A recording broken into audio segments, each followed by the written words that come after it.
First off, I'd also like to state the actual topic for the event, which is, in clear words, that capitalism is better than socialism. We are arguing in the affirmative and they are arguing in the negative. So, hello everyone. Thank you for coming out for this debate tonight. It's really nice to see such a large group of young people coming out to see something that is dying on university campuses, an actual debate. You will no doubt be told tonight that socialism is a system which does not deprive individuals of their freedom, even though every time it's happened, individuals have lost their freedom. But I would like you to remind yourself, just picture the people on campus who are there trying to stop you from going to events, trying to stop you and police your language, and remember what symbols they hold: the hammer and sickle. When it comes down to it, socialism is a system of control, while capitalism is a system that wants to leave you alone. The definition of capitalism underlines this fact. Capitalism is an economic and political system in which property, business, industry, and others are owned by private individuals and not the state. Or to quote the words of the great Thomas Sowell, capitalism is not an ism. It is closer to being the opposite of an ism because it is simply the freedom of ordinary people to make whatever economic transactions that they mutually agree to. Capitalism thinks you know what's best for you. Socialism thinks they know better. They want to control everything you do, what you earn, what you say, and where you go. Capitalism is the moral system as it's the only system that does not rely on government force for its implementation. Capitalism is the free market, free trade, and free individuals.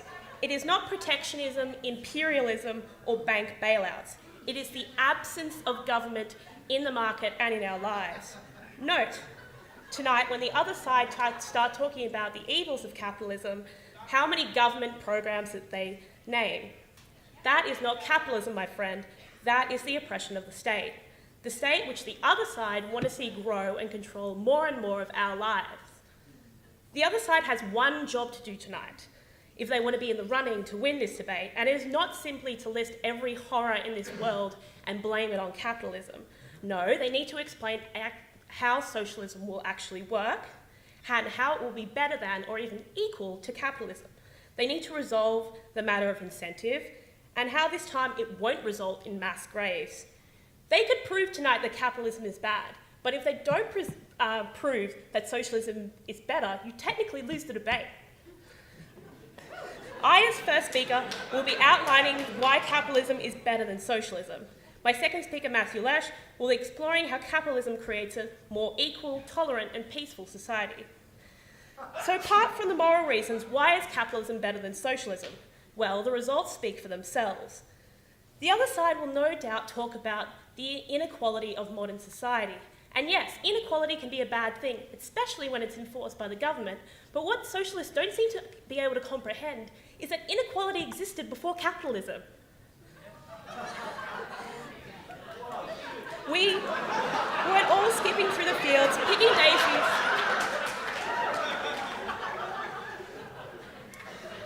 We weren't all skipping through the fields picking daisies before the Industrial Revolution until the nasty factory workers made us go and work.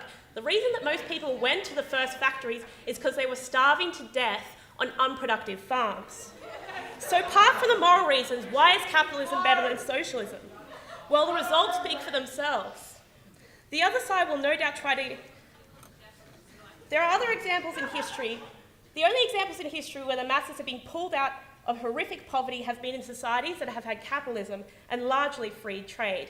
And I set a challenge to the other side tonight to name one socialist society that has pulled masses of people out of poverty. Though I guess when half the population is murdered or dies of starvation, there's technically less people in poverty. The average American today is richer than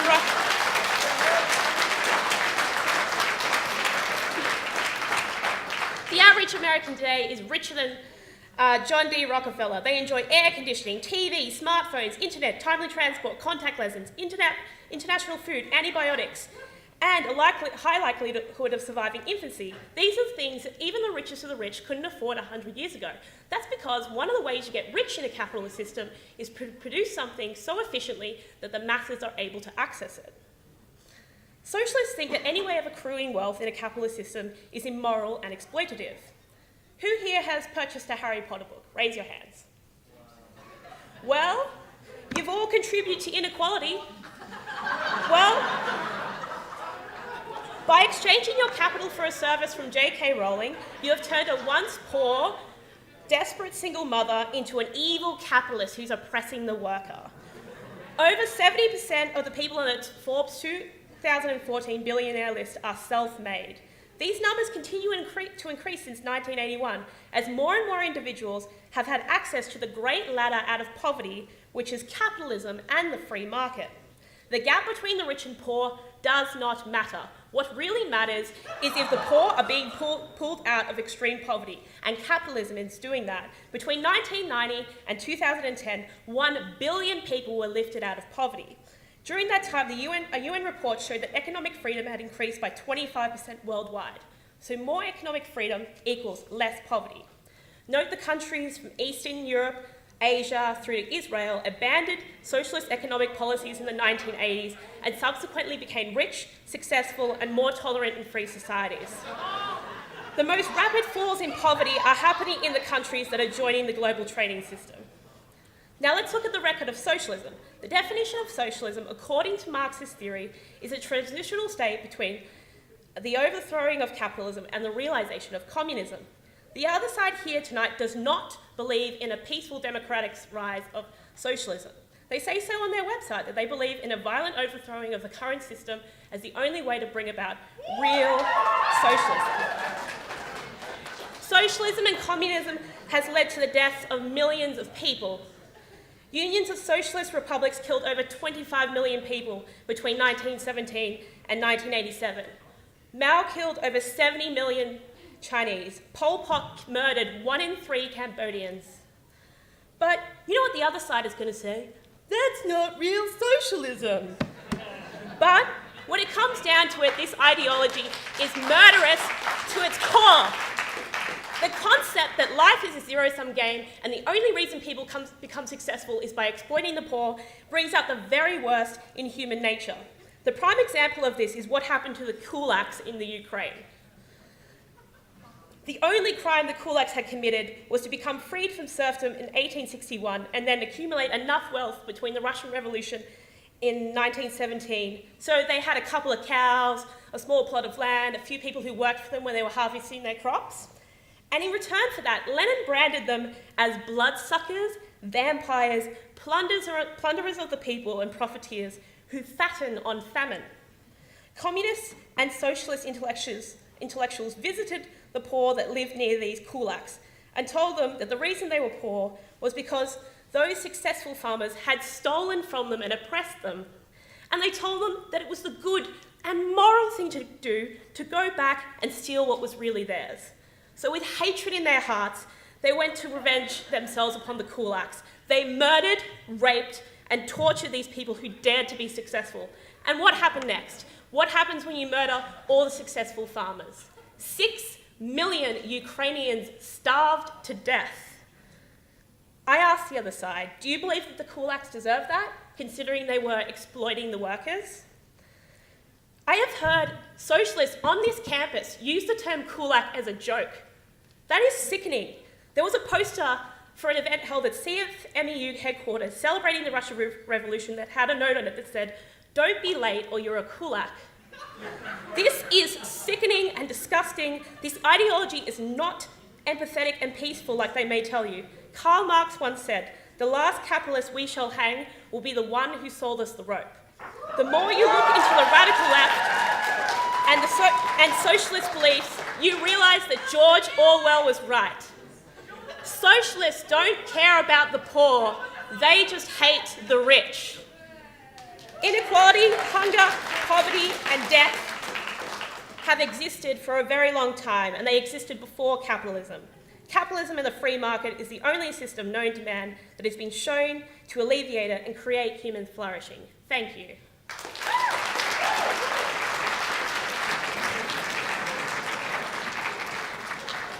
It's really nice that you guys are so keen to hear from me. I really take that as a compliment, all you alt-right filth in the audience. just to begin with, we are very well aware that oppression and inequality existed before capitalism. We have read quite a few books on the matter. Marx himself commented quite a lot on the matter, and we are Marxists, so yes, we're aware of such a thing. Class society has existed for thousands of years, and capitalism is just the latest horrific iteration of a long-term process where producers, the people who put in the effort to make society function, to make society develop and evolve and build the wonderful buildings we see around us, all their toil and all their effort is stolen and controlled by a tiny minority of parasites. And that has taken many forms over the years. And we're very well aware of that. But what we're talking about today is the capitalist form, which it takes in every single country on the world today.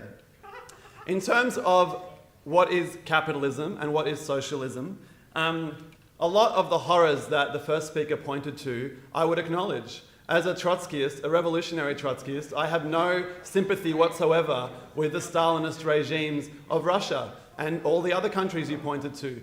In actual fact, however, by the rubric of your definition of capitalism's success, lifting people out of poverty, those horrific regimes did quite a lot of that. They did quite a lot of economic development on paper, quite a lot of statistical GDP growth on paper, but that's not good enough for us. Because for us, socialism is a society of human liberation, a society where people who make society function have the say over it. And if that's your definition of socialism, then you can look at every single society that has ever called itself thus and say, no, you don't fulfill the criteria, and therefore you are not socialist. And so I absolutely oppose the reference points that the previous speaker talked about. But let's talk about capitalism, because that's obviously, we have to disprove the fact that capitalism is a good society. Capitalism is talked about as a society which she summarised as freedom for all people, as a society where the market allows the maximum choice and opportunity for everyone to fulfil their dreams and desires. That the market is this rational distributor of knowledge and of resources and so on. And that the state is fundamentally an evil thing. Now, from our perspective, there is absolutely no separating the horrors of the capitalist state from the horrors of the capitalist market. They've always gone together. And in fact, the very nature of the state itself is a product of the relations of capitalism themselves. Most of the earliest capitalists, remember, were the old aristocracy, who just shifted their wealth and restructured their societies in order to be capitalists and begin exploitation in a new way. The capitalists that arose subsequent to that, through the process of competition, did not do so separately from the state, but in hand in a partnership with it. You think of the slavery of capitalism, which built the cotton mills in Britain and drove the colonization of the whole planet and Britain's wealth. What was slavery? Was slavery a free market process of individuals walking around making their own decisions? Slavery was a brutal, oppressive system, and that's what it took to found capitalism as a global system. To try and deny that is absolute ridiculousness. Colonialism and empire is an absolutely core part of capitalism. It has never been separate from capitalism. And why is that, you might ask? It's because capitalism is a system of competition, and at a certain point, the competition between corporations at a local level expands to a regional level, expands to a national level, and when there's nowhere else to go, it has to expand globally. That is the fact of capitalist competition. And Marx pointed this out in 1848. It's a really good book called The Communist Manifesto. Some of you should read it. And they talked about how capitalist competition, entrepreneurship, leads to the opposite, leads to monopolies and oppression and distortion and state dictatorship. And that's exactly what we've seen ever since 1848. And so the free market has always been a lie. And you can see that. You people pretend like you're against the state. On the poster of this meeting tonight, the front picture for the right side was our horrible, horrible enemy, Margaret Thatcher. Yeah, that's really great. That's really great, actually. I don't know if you guys know, Margaret Thatcher actually ran the state for a whole period of time. She was the Prime Minister of a very powerful state.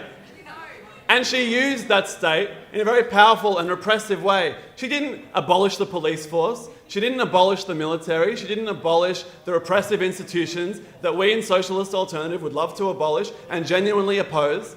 Abolished by force? No. What she did was expand the police force, expand the military. She started the war in the Falklands. She sent in thousands of troops to break picket lines, peacefully organised protest of workers using their freedom of assembly to take a stand and fight for their wages. Every single capitalist, every single theorist and ideologue of your movement loves the state. You all lie to yourselves. You absolutely passionately love the state.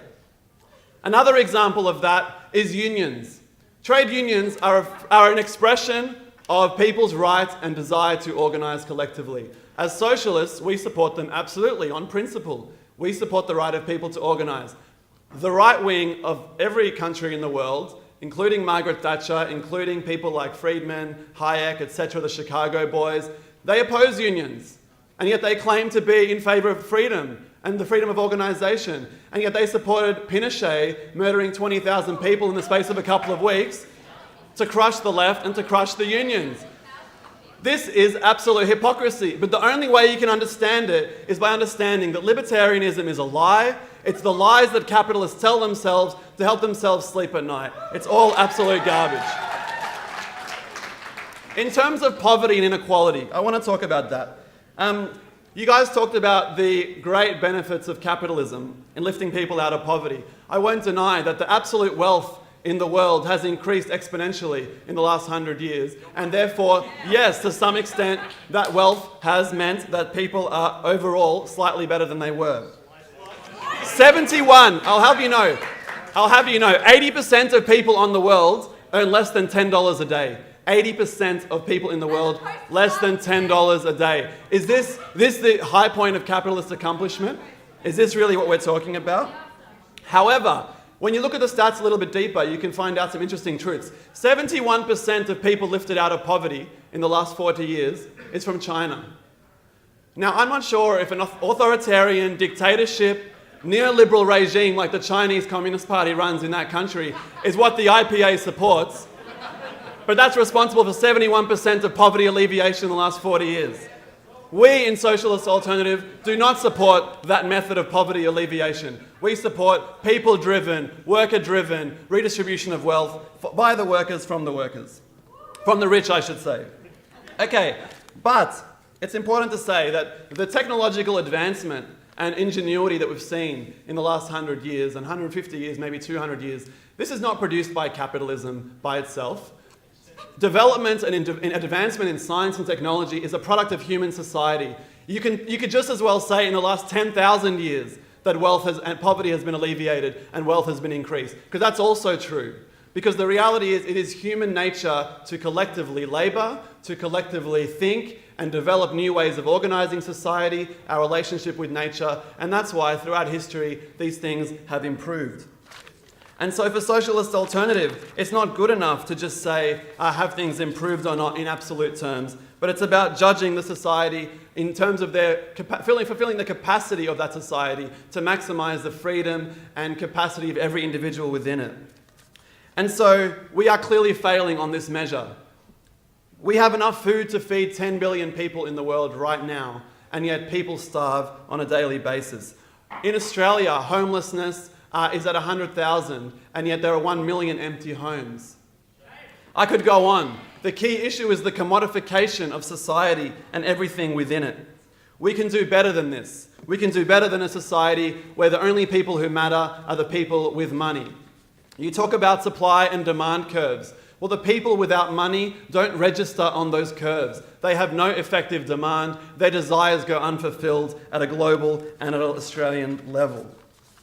We can do better than that. Socialism is a society where the potential of humanity is organised rationally, democratically, not through the horrors of state bureaucracies which your side expand every time they're in government, but through the power of ordinary people organised horizontally in workers, organisations, in structures, delegated structures, recallable structures, democratic structures that have been organised historically and can be organised again. That is the socialism we're talking about, and that has absolutely nothing to do with the horrors that you mentioned.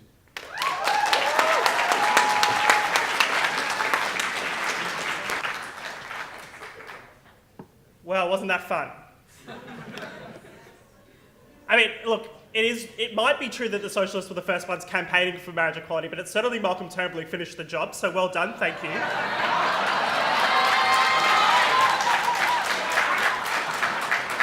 Look, in all seriousness, putting aside the two speeches we just heard then, not one, mind you, I'm gonna start thinking about someone by the name of Rosalind Kogan.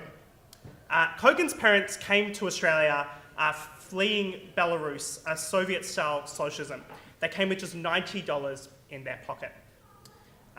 Kogan grew up in commission flats in Melbourne, attended public schools, went to university, went on to have a job. But in 2006, he quit his job and he risked it all. He risked it all by starting to sell televisions on eBay. Kogan.com now sells thousands of products at low prices. Because of Kogan's success, Australia is technically a slightly less equal place. Kogan is richer, and we're not as rich as Kogan. But can anyone seriously say that because Kogan is selling us cheap products that we are worse off? What is apparently true is the opposite. Just like J.K. Rowling that Renee talked about, just like Steve Jobs and many others, those in capitalism who get rich by providing value to others. They can only get rich by providing value to consumers, and that is the capitalist story. It is a tale of human flourishing against the odds. It is an opportunity for the downtrodden, and it has lifted billions of people out of poverty. I'm going to talk about 3 points today: inequality, tolerance and peace, and environmental sustainability, and why they are all better under the capitalist system. Before I go on to that, I just want to have 4 points of rebuttal. First of all, to be as clear as possible, we said that they were going to allocate every bad in the world to capitalism, and it's almost like we could see into the future because they allocated every bad in the world to capitalism. Let's be as clear as possible. Capitalism is not statism, it is not corporatism. The bigger the state, the more vested interests are going to intervene in it and try to change policy for their own interests. That is why capitalists, true capitalists or classical liberals, support a small state, not a big interventionist one which gives advantages to big companies. We are fundamentally against that. What about Finnish? Capitalism is also not slavery. Slavery has existed in every society in human history. Capitalism has existed in every society in human history. It is only Western civilization that has abolished slavery. It is only classical liberal societies that have abolished slavery.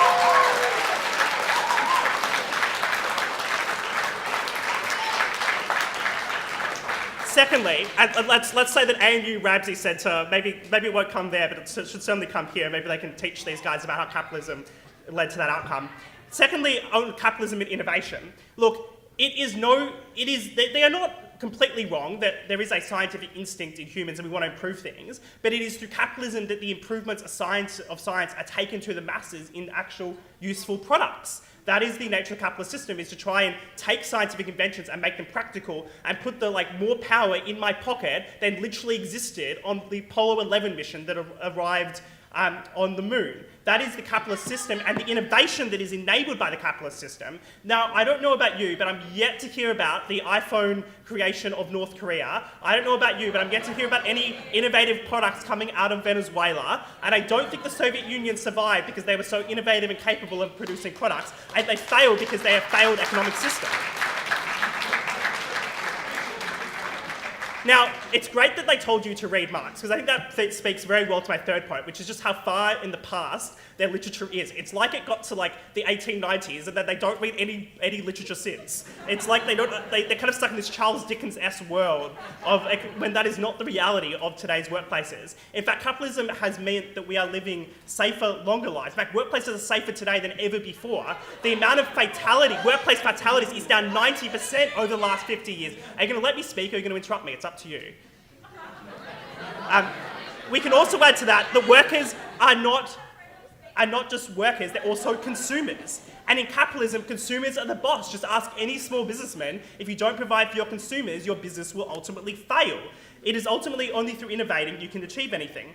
Now, there's actually been some research done on this. So what percentage of the innovative benefit, of scientific benefit of capitalism actually goes to consumers and what goes to producers? And the research is quite clear. The benefits of capitalism actually go 97% to consumers in lower prices and better products. So yes, you can... And only 3% actually go to the producers in form of profits. Let's take one example, which is Walmart. So Walmart, massive US retailer, one of the biggest companies in the world. So the Walmart heirs have got $100 billion. Now that's a lot of money. That's their net worth. But the Walmart stores have provided $5 trillion in value to the people of America in cheaper products. Isn't that fantastic? Now, the final point I'll make in rebuttal before getting onto some new substantive is just how ironic it is from a group named the Socialist Alternative that they have provided no alternative in this debate. Well, how is capitalism going to work? When the tanks arrive in Canberra and the bourgeoisie glasses-wearing capitalists like me are murdered, how are you going to allocate the resources? How are you going to decide how many widgets go into the production factory for A and where... Well, great, we have a democratic system, which is capitalism, because through capitalism, a democratic system in which, through people's just purchasing decisions, they set a market signal in order to decide how products are purchased. That is the fantastic benefit of capitalism. So now, onto some of my substantive points. The fundamental flaw of those opposites argument is effectively, and Omar kind of admitted to this, but it's effectively their premise is the lump fallacy. And that's to say that they, in their world, this is my first quote, in their world, that there is a limited pie and that because somebody gets rich, somebody else is worse off as a consequence. The reality is the opposite. Everyone can get richer at the same time, to borrow a thing from Margaret Thatcher. Just because some people are getting richer does not mean that other people are inherently getting poorer. Everyone can get rich, and that is what capitalism has done. What those opposites are really showing off is this visceral hatred for success, this visceral hatred for entrepreneurs, for people who created value in society. And that's ultimately the way socialist system works. In Venezuela, we have this great idea of equality, and then Hugo Chavez comes in and he goes and he attacks the businessmen, he nationalizes industry, he sets prices, he kicks out the entrepreneurs from the country. Now yes, Venezuela is now a more equal country, but absolute poverty has increased from 20% to 50%. So if you want to talk about people in poverty, you can look to Venezuela, where 9 in 10 people do not have enough food, in which prison inmates are trying to forage for dead rats, where babies die by the thousands. Venezuela is the basket case of a country that those opposite want. Now they can go and bang on and say, no, that's not real socialism every time, but we know what happens every time socialism is tried, and the result is inevitably a Venezuela, is inevitably a Soviet Union, because the reality is that all you ever do in socialism is just empower a small elite at the top who end up controlling the society. The democratic system does not function the way that you want it to. When you leave people free, they are far better off. Now, I do want to give one point to those opposite on this inequality and poverty point. Chairman Mao, single-handedly, with one simple act, changed the course of human inequality and poverty. He died.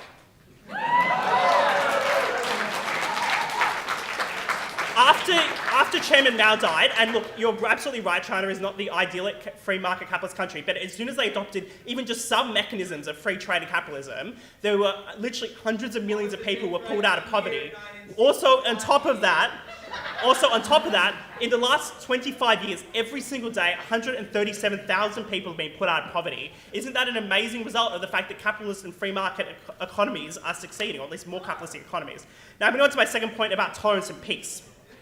Capitalism is ultimately a system of peaceful human collaboration. In capitalism, Silicon Valley software engineers work with factory workers in China who secure raw material from Australian miners. That's what I call peace and harmony and collaboration. Free trade amongst nations causes goodwill. As Ludwig von Mises says, if the tailor goes to war against the baker, he must henceforth bake his own bread. You see, when you go to war instead of trading, you end up much worse off. That is why countries that trade are substantially less likely to go to war. It's in fact why global conflict has substantially decreased over the last 500 years, and particularly over the last 50 years. It's why that 500 years ago, basically great powers were constantly at war with each other, and there hasn't been a great power war for decades. So we have a more peaceful and tolerant society. Now, one final point about the environment, before I run out of time. Capitalism is ultimately a system of using resources in the most efficient possible way. And that is what is beneficial for the environment. Capitalism is the solution to environmental problems. We need to be able to work out how we're going to be, the fundamental problem of climate change is how are we going to manage to have the same amount of energy with less CO2 pollutants. The only way we can do that is by innovating. In fact, we already are innovating. We've already reached peak CO2 emissions because our cars are getting more fuel efficient, because our sources of energy are getting more efficient, particularly if we could have nuclear energy. We could actually have a far, far more green economy through the capitalist system. And that's why it's so fantastic. On top of that, because capitalism generates so much wealth and so much success and so much prosperity, it is possible to focus on conservation. When you are poor and starving, you actually don't really worry that much about the environment. When you get wealthy, you can start worrying about these other issues like tolerance and peace. Capitalism is the system that has provided our humanity with immense human prosperity and freedom, and I am very proud to propose this topic.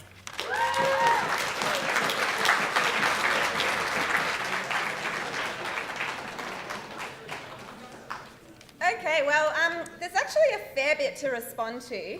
And I'll start by saying I'm a little bit shocked by the intellectual calibre from the opposition here. I thought the London School of Economics had a higher standard, educating people in how to actually understand economic theory. But on the other hand, I did read a study the other day that found out that 99% of Liberal Party members are morons. So I think it was from the same journal as that study about, 96% of people are better off under capitalism. So basically the first and kind of overall failing of the capitalism, pro-capitalism side this evening has been that they have failed to define either capitalism or to defend it. And as a corollary of that, have utterly failed to respond to our definition of socialism, both what doesn't and does constitute it. So in terms of capitalism, I'll define that for you guys. It is a market-driven system where commodities are exchanged on the market, including workers themselves, but it is a system that is underpinned and enforced at every single stage by the state. It relies upon, has always relied upon, and will always rely upon violence and coercion by the state to organise the market system. That's not socialism, that's capitalism, as I was just explaining to you. The introduction of slavery, as the first speaker from our side talked about, is a classic example of an intervention that was necessary to kickstart the capitalist system. Land enclosures, the Navigation Acts, all of these things were also necessary and occurred before Adam Smith came into this world to kickstart primitive accumulation and kickstart this system. Capitalism did not of its own accord abolish slavery. I think that is an offensive as well as ridiculously stupid claim. Slavery was abolished in some countries under state law under capitalism because struggles for justice, for democracy, for rights can wrest things from this horrible system. But actually it is the very people who back in the day would have had the same views as those from the IPA side who said at the time that slavery was alive and kicking all over the US in particular, across the south of the US, that actually it was a fundamental intrinsic right of the capitalist system that people should have the right to buy and sell slaves on the market. The struggle against slavery involved challenging that assumption and fighting for democratic rights against the wishes of many powerful sections of the capitalist state. Furthermore, since the abolishment of slavery formally, Black people have continued to be subjected to horrendous discriminatory conditions under capitalism. Slavery was replaced by Jim Crow. Today, we see more Black people locked up than at any time were lynched during the high points of the Ku Klux Klan.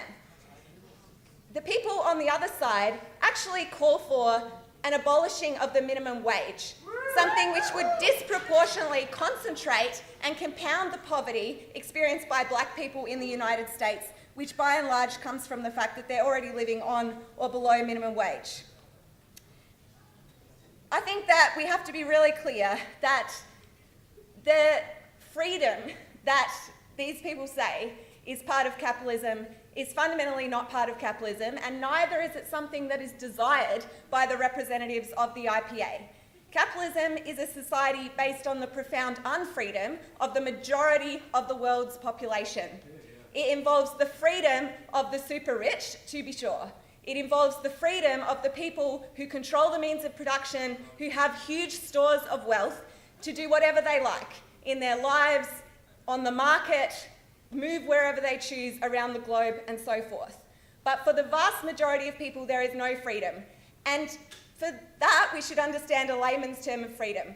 Anyone you spoke to would understand that freedom should involve freedom of movement, freedom of association, freedom of speech, freedom to extricate yourself. What's funny about that? Yeah, that's right. Freedom of speech, to speak your ideas, to engage in public debate like this one. Freedom to extricate yourself from abusive relationships. And yet none of those things are granted to the vast majority of people living under capitalism. Commodities are able to move across borders, but human beings cannot do that. Refugees have to smuggle themselves inside containers masquerading as commodities in order to actually progress from one country to another. That is the perversion of freedom under capitalism. But it's also the case that despite the fact... What was that? A fascist tattoo?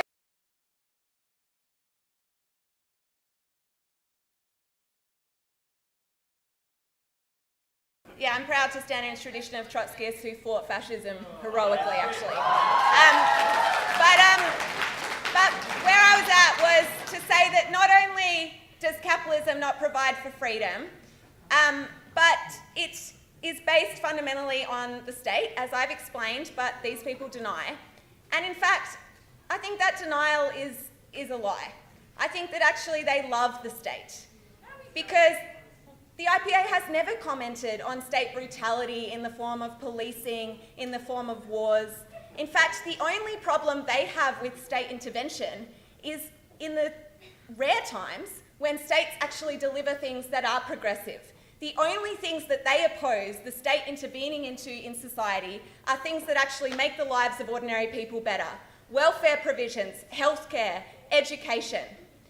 And those are the only things that the state can deliver that we are in any way supportive of. We oppose every form of state intervention that is about violently upholding the capitalist market system, but we support every progressive initiative that can be wrested from that system on behalf of ordinary people.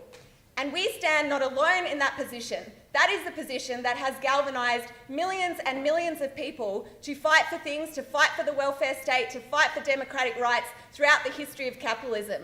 Today, we see people in their thousands, in their millions, supporting the likes of Bernie Sanders, supporting the likes of Jeremy Corbyn, because these people stand for taking some of the wealth back, for actually giving some more control to the vast majority of us in society.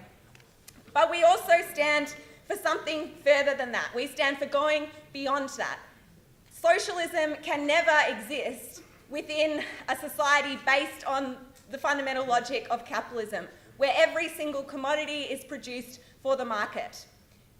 Matthew Lesh cannot even understand the basic functions of that market. He insists that it is something that benefits consumers. But again, this shows a fundamental flaw in even a basic economic understanding of exchange, distribution, production under capitalism. Actually, every one of those processes I just listed happens from the perspective of making profits. And that's exactly what means that there are plentiful commodities produced every day that never get to the people who need them, who need to consume them. Vaccines are a clear example of this. Just this week, actually, Goldman Sachs came out saying that it's important to recognise that in a bunch of instances, it is not necessary or useful for the profit motive to actually produce vaccines that deliver long-term cures. That is a regular occurrence under capitalism. It's something that affects production, exchange, and distribution. We are for transforming every single aspect of that production process. We are for workers democratically controlling production at every stage. Now, the IPA cannot understand that vision of socialism. They insist we haven't provided one, but that is because they lack the mental capacity to actually understand that. From the very beginning, they have said that this debate is about the market or the state. It is not. It is about the market and the state versus the working class and the poor. They cannot understand that. They cannot understand that because for them, workers actually are just mere inputs in the production process. That is what they represent. And to the extent they can recognise some humanity in workers, they only recognise that people will ever act on the basis of their own individual incentives, their own selfish motivations. And this defies reality. They're not living in the real world. We live in a world where we have seen countless movements that demonstrate the immense collective power of the working class. And every single time one of those movements erupts, every single time, it displays the potential for that group of people, the vast majority of us, to actually seize the production process that we already run, but we don't control. It demonstrates that potential, and people look to those moments. It is those moments people remember. That is what stands us in the course of history, which will actually deliver liberation for all of humanity. I got interrupted, so I'm going to finish my speech. So I want to finish with saying that the struggle to get to that kind of society, a genuine democratic society based on human liberation, where every single decision would be made by the people involved in production, not on the basis of profits, but on the basis of what's actually necessary or desired by humanity. To get there will involve a bit of struggle. It will involve being organised, but it is inevitable that capitalism will not last the time. It will not be able to sustain human existence, actually. The planet is in dire straits, the very planet, because of the profit motive. And we are posed with the question of socialism or barbarism. But we're also posed with a history that we should know about, which is that systems fall. And the divine right of kings was always justified on the same bullshit religious basis, as these people here. But actually history will show that their ideas and their very existence is to be just mediocre henchmen for a decrepit social order.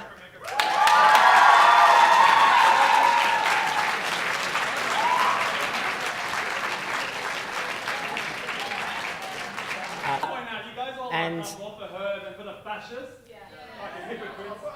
thank you, Sarah, for your speech. And can I just remind the crowd to keep this discussion orderly and civil? Now, we're going to enter a time of question and answer. The way that this is going to work is that I will ask a question, and my co-chair will then. I will pick someone from the audience to ask the question. My co-chair will do that. Each side will pick 3 questions from the audience.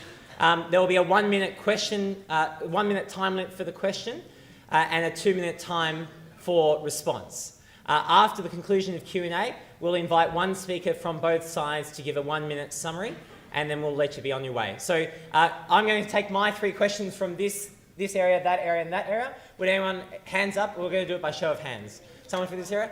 Down the front? Yes. We've got microphones coming around. Yep, down the front. Sorry, Abby. Yep, thanks.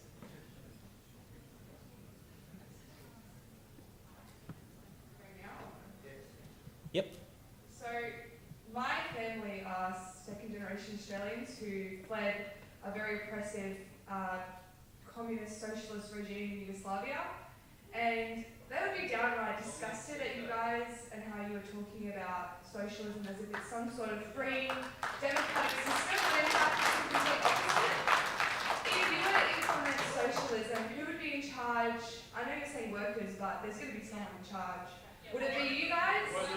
Can you sort out like that, or what's the plan? What's the ultimate plan? Thank you. Socialist Alternative, you've got 2 minutes to answer.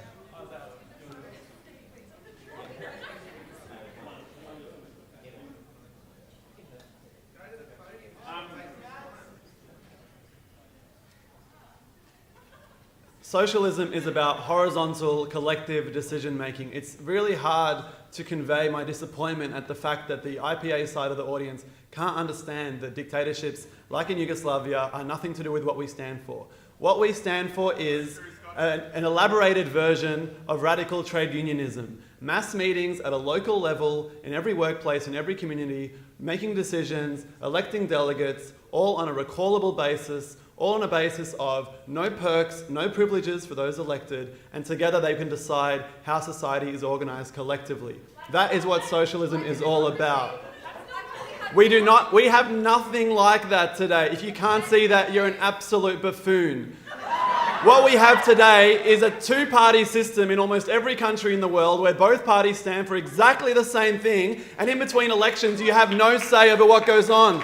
We are for the opposite of that. You have a constant, ongoing say. Participation in democracy never ends. That's what socialism is all about.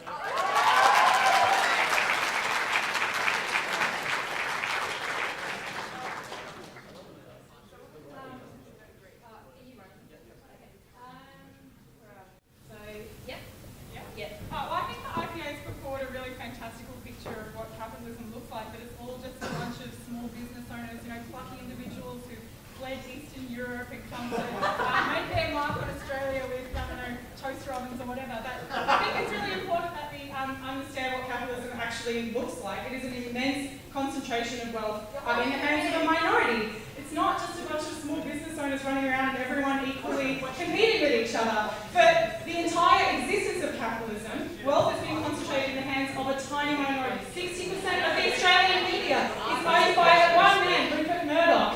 147 firms in the world control 40% of the wealth. 737 firms control 80% of the world's wealth that is in circulation. That is the world that we are confronted with and that has to be talked about, not a fantasy. And all of that, since the inception of capitalism, has gone along with and needs state repression. The way that the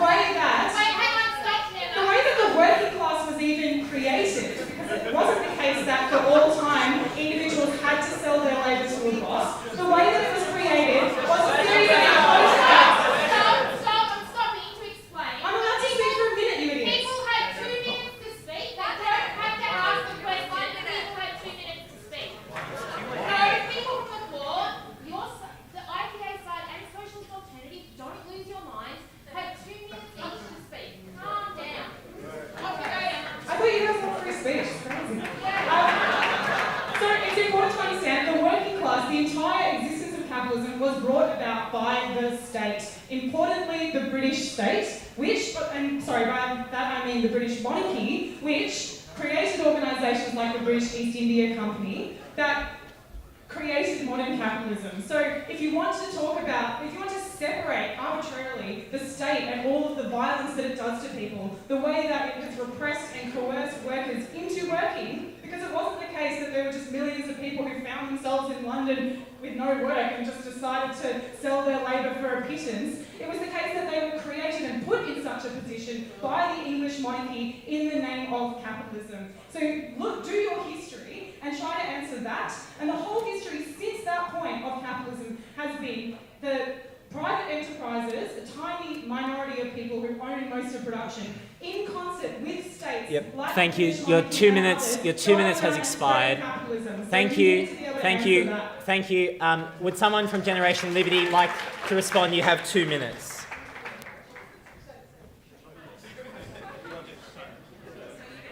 Yeah, you respond to the last one. Yeah, cool. Look, the reality is about inequality, and the story that they won't tell you on the other side of this debate is the fact that if you look at the statistics that relate to the Gini coefficient, so if, I know there's a statistics PhD in this room who will be able to explain this far better than I, the Gini coefficient is the best measure of inequality because it actually refers to the groups at the top and groups at the bottom. It's at least the best we have. It isn't a perfect measure. If you look at the actual global Gini coefficient, global inequality has been declining since the 1980s. Global inequality has been declining since the 1980s because the developing world has been rising up. And in fact, if you look at the inequality statistics in Australia, so you look at the Hilda survey, which comes out of the University of Melbourne, you can actually see that household inequality levels have remained stable for about the last 25 years as measured by the Gini coefficient. There has not been these rapid increases in inequality that they're talking about. As we discussed in our substantive matter, the gaps aren't as important in themselves. There's nothing inherently immoral or wrong about precisely statistical inequality and not everyone being precisely exactly the same. We're all different, we all have different capabilities, whatever else. The actual moral issue that we should be concerned about is poverty, is people actually don't have a basic standard of living, basic access. And the reality is on poverty is the percentage of people in poverty, as measured by the World Bank, has actually declined from about 50 years ago. It was about 50% of the population. And so they actually increased the definition, but it used to be less than $1 a day. They've actually increased it to $1.80 a day based upon current living standards. So they changed No. You don't think $1.80 a day is a lot, but if you're a poor Chinese farmer, going from $1 to $1.80 is a lot of money. That is enough money to be able to feed your family that you couldn't previously do. That is a massive increase. Thank you, Matthew. I'm going to take my next question from the floor, and as I said, I'm going to choose something from this area. Down the front, pink shirt. You have 1 minute to ask your question. Or make a comment. All right, thank you. My name is Greg. I'm the director of the HR Legal Society, and I found it interesting that you said that Friedman and Hayek would be opposed to unions. I think they would actually be fine with unions. As long as Have you read Hayek? people are, yes, I have actually. Not the right things. You allow people to interact with, or if they want to freely associate with each other and form a union, that's up to them. It's also up to the employer to decide if they want to keep them on those ways or not. My question is for both of you, under each of your systems, under the capitalist system, would you allow a group of people to freely associate and form a socialist society underneath your system? And for the socialist, should a group of us decide that we'd like to form a capitalist society where we freely associate with each other and trade value for value, would you allow us to operate free of coercion in both of your systems? Thank you. So we might do 2 minutes each. 2 minutes each. Okay, so the question was directed to both. We'll give the Socialist Alternative 2 minutes, and perhaps the Generation Liberty. You'd like them to go first? All right. If you're going to give 2 responses. We'd like to respond? Okay. Well, we'll give 2 minutes to the Socialist Alternative then. Thank you. All right, well, sorry, I think your question was whether we'd allow capitalists to organise under socialism. Freely associate without coercion. Yeah, okay. Well, just on the first part of your comment, I don't think it's true at all that Milton Friedman and Hayek were positively for the union movement. I mean, it kind of comes back to this thing about, perhaps only partially reading some of these neoliberal theorists, but also just understanding capitalism as this kind of ideological bubble rather than looking at the real world in which we all interact. And if you do that, you can understand that neoliberal policies, to the extent they've been implemented, have always come along with aggressive attacks on the union movement. That's the case here, it's the case in Pinochet's Chile, it's the case all across the US and Britain and most of the world actually. So that is not the case for neoliberal economic planning. In terms of under socialism, well, we would be for the free association of people to get together and talk about their nostalgia for capitalism or whatever. But actually to give that any purpose would be anathema in a society where the profit motive was abolished. It would not be possible in such a society for capitalists to organise wage theft and to sell their goods on a market, because production, as I said earlier, would be organised on the basis of servicing human need, and labour would be entered into voluntarily, and then the conditions of that would be decided voluntarily and democratically by the people involved. It'd be fine to have a sort of reading group, a kind of historic society, whatever, but I think any more than that is sort of, again, kind of missing the differentiation between the two systems we're talking about. Can we have responding to this question too, because I just like to hear. So how do we run a socialist economy? How do we determine what is the optimal set of prices? How do we redistribute income from the rich to the poor in a way that doesn't remove incentives? Now, all of these problems are subject to learning by doing effects. The more we try and do and build these systems, the more we can learn about how to do them effectively. So, if we consider, in one sense, capitalism versus socialism, knowing what we knew in the 1930s, the case for socialism might even look dire. I still think it would be worth doing. But I think over time, the more we learn about economics and the more we understand about intervening and building socialism, the better the case for socialism is. So I think if we take a look into the future and a dynamical look at the problem, I think we need to say the case for socialism over time is going to become stronger and stronger and stronger the more we learn about economic administration, the more we learn about how we can actually build a democratic economy. So I think even people now who are not sold on socialism, who want to look beyond the sort of 10 years into the 20, 30-year horizon, I think have to take socialism as a serious system, as something that we want to learn how to do. And I think that means also being experimental. So I think if we take that into account, if we take a long-term view, I think even people now who consider them centrists have to take socialism as a serious prospect for an alternate way to run the world economy.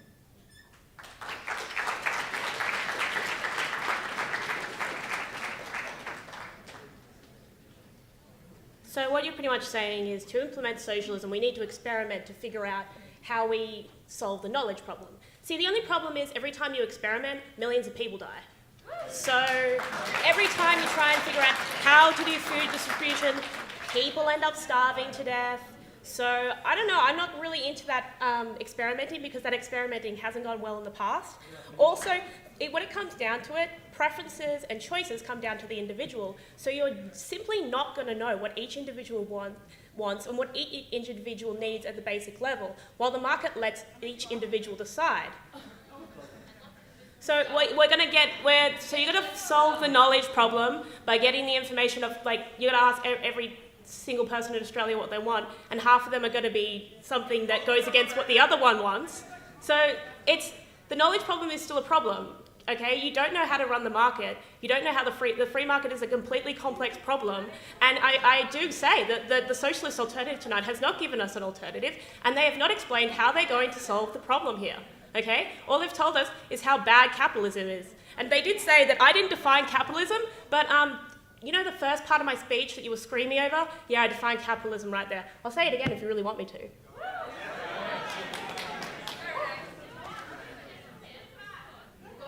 The definition of capitalism is an economic and political system in which property, business and industry are owned by private individuals and not the state. State, capitalism, different things.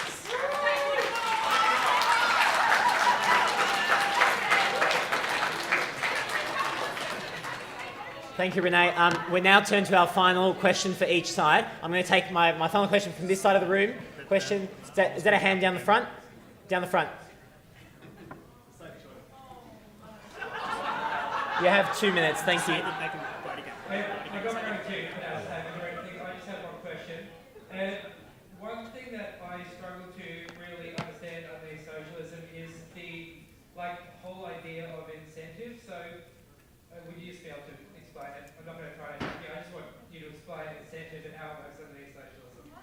Sorry, just before Omar speaks, we now have the after poll which is up. So in your own time and while paying good attention to Omar, would you mind please going to this the new poll, which is menti.com, and using the new code.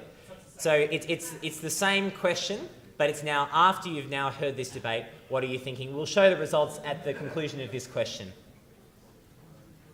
Yeah, that's a surprisingly sincere question. I appreciate it. I think the sort of the argument from the right wing, the neoliberal side, which is only profit incentivizes human beings, is a really problematic one. It's one that is very ahistorical. It's one that doesn't fit anyone's experience of life. I think if you think about it for a second, a lot of you men in this room on the right, which is mostly your men, were raised by people who did a lot of unpaid labour in the home. Those people did that because they mistakenly cared about you and thought that you were worth raising. Those people did that, and they got no economic reward for doing that. In fact, your parents suffered financially for bringing you into this world, and we all do too. In terms of socialism, what would incentivize people under socialism? Well, think about the 3.5 billion people in the world today who live in absolute misery. They may not fulfill $1.90 a day, poverty rate, but 80% of the world who live on less than $10 a day.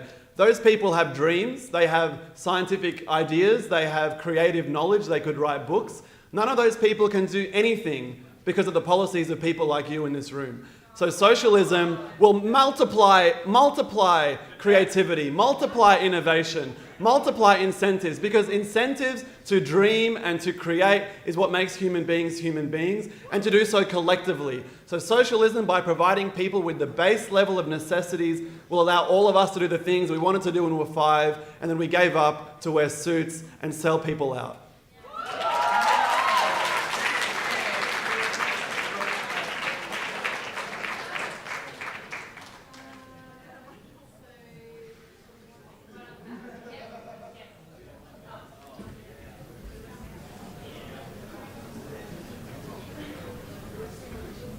Yeah, I guess coming back to this thing about the market and this idea that capitalism is a system based on individuals freely trading, blah.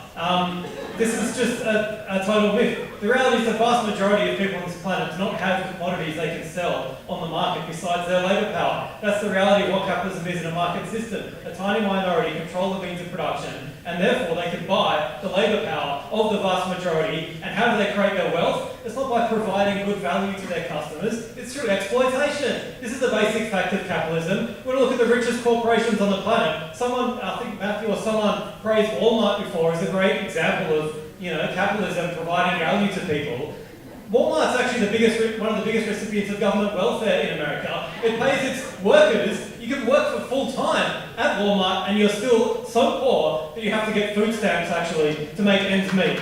The other one of the richest corporations on the planet is Apple. How does Apple make a dollar? Is it by providing good value? No, it's by ripping off Chinese workers every day in Foxconn factories who get paid nothing, are forced to work 12-hour days. How are they forced? Well, sometimes it's at gunpoint, not always. Sometimes it's through the economic coercion of the market. Why do people go and work in those disgusting conditions in factories all around the world, whether it's Apple, Foxconn factories, factories in Australia, which are shit as well, whether it's Bangladeshi textile workers turning up to work in factories that crumble around them and thousands of people are killed. Why do they do that? It's the economic compulsion of the market, because if you don't work, you starve. And we're told this is a system based on freedom. What a load of shit. The market by itself is based on coercion, because if you don't have anything to sell on the market, then you can't get what you need from the market. Food, housing, shelter, medicine, all the things that are denied to the mass of people on the planet. That's what the market is. And then they say the state's something separate. Well, hang on, what is it that stops homeless people going and turning up and taking all those fucking empty homes that are sitting around the place? For freedom, let's be for that freedom. Oh, no, you can't, because then the cops will turn up, you'll be slammed in prison. The market and the state,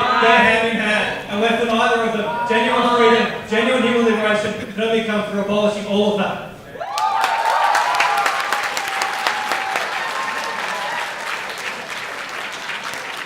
I want to address this matter once and for all, because I've heard the socialists a lot tonight scoff at people in developing countries earning, $2 or $10 a day, and they scoff at that. They scoff at that, and they say, "How can you live on that? How can you live on that?" You know how conceited you sound when you say that? Do you know how much worse their life was before that? Have you heard of North Korea? Okay, North Korea introduced capitalist system. They went from earning $2 a day, and yeah, that was sucked. But then slowly, they climbed up. Societies can't just go from here to here. They need to climb. And if you deny them the ability to climb, you are denying them freedom. You are putting them in a life to starve to death on a farm, okay? When it comes down to it, Yes, societies need to climb up. And that farmer who was starving is now working in a factory. If you ask him, he's probably like, yeah, the factory sucks, but that sucked more.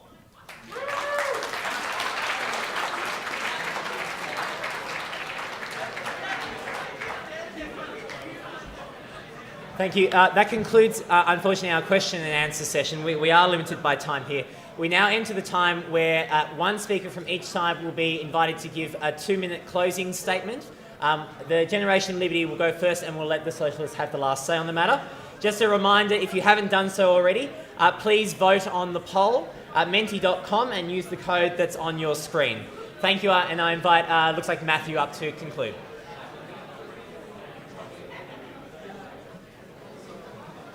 Well, let me start off by actually thanking the Socialists very much for taking the time to debate today.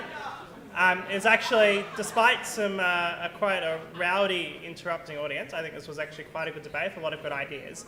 I think the essence of the capitalist system, of the free market system, is the fact that in the last 200 years, we have managed to practically alleviate poverty in the developed world, and it is being alleviated in the developing world slowly as they adopt free markets. We have managed to address issues like malnourishment. We've managed to almost double, or in fact more than double our life expectancy in the last 100 years. That, for all the oppression of the capitalist system, the other side just can't respond to the facts on the ground, which is that we are living wealthier, more prosperous lives than any time in our history. And I think that in itself means a system that has proven so effective over time that you'll be absolutely nuts to swap to any system which although they will relentlessly deny it and they're not actually provide an alternative, any system which tries to become socialist by nationalising the means of production, by having a dictatorship of the proletariat as they seek, turns to mayhem and chaos, because in order to stop people from economic activity, you have to oppress.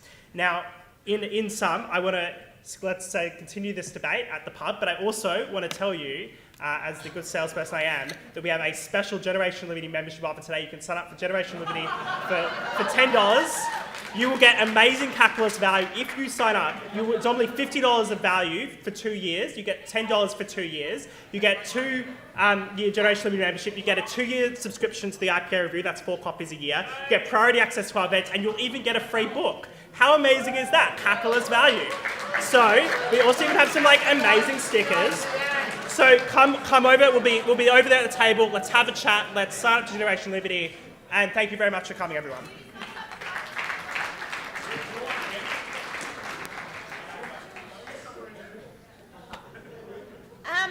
Well, I think the obvious reason why we haven't addressed the ridiculous argument that poverty has been substantially alleviated under capitalism and that inequality is not the same thing as poverty is that actually to understand poverty you need to understand inequality, that it's precisely the unequal systems in our society that produce crippling poverty, and to deny the reality of that based on metrics delivered by various neoliberal economic forums is absolutely offensive to the plight of the majority of people on this planet, let alone the people immediately at risk of dying of starvation and poverty.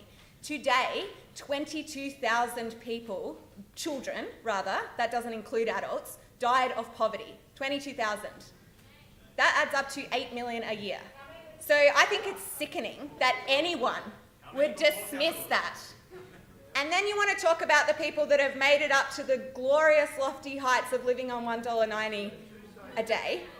Well, that would not allow you today to sign up to the IPA offer, that, not by a long way. And so I propose, given the indignation in this room from the right-wing side about suggesting that it might be a terrible thing to live on $1.90 because, of course, this is the glories of capitalism delivering things to people, I propose that all of you right now come up to the front, give us everything in your bank accounts, leave yourselves $1.90 and proceed into the world and see how the fuck you go. You will not want to do that. But the grotesque thing is that you don't want to sully yourself with the kind of life that involves being on $1.90 a day. But you don't want to live with the ordinary people anywhere in the world. You aspire, the right wing in this debate who support capitalism, aspire to be like Donald Trump, aspire to have billions of dollars, and to suggest that someone who has billions of dollars has the same capacity to engage on the market as someone who has nothing is absurd. That gives every billionaire, every millionaire, infinite more control over our society than the majority put together. We are for ripping down the system that produces a tiny minority who have billions of dollars in wealth, who invest it in destructive industries, who continue to ruin our planet, who continue to invest in something like the Adani coal mine, despite the fact that the consumers have said they don't want that Adani coal mine, who continue to invest in weapon manufacture, despite the fact that the majority of people world over are against war. That's the kind of society the people on the capitalist side of things want to defend and want to see expanded. We want to see that smashed to pieces. We want to see radical democracy. We want to see full human liberation, and we want to live on a sustainable planet.